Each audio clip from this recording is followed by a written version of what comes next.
Hi, my name is Paulina. I'm 15 years old. I live in Bogota. I was born in Bogota.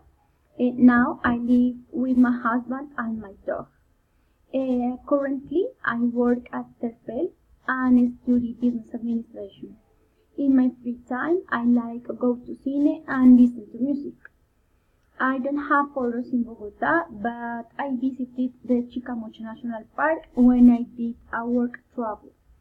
It's located in Bucaramanga City, Colombia, and now it's water park, but when I went to the park, it was not remodeled.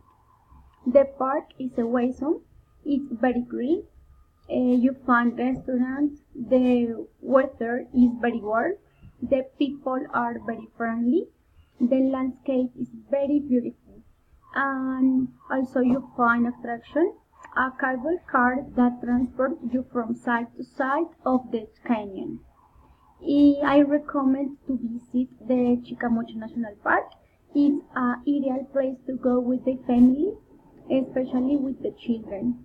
The entrance is not expensive and you find many transport inside here. I especially willing to all.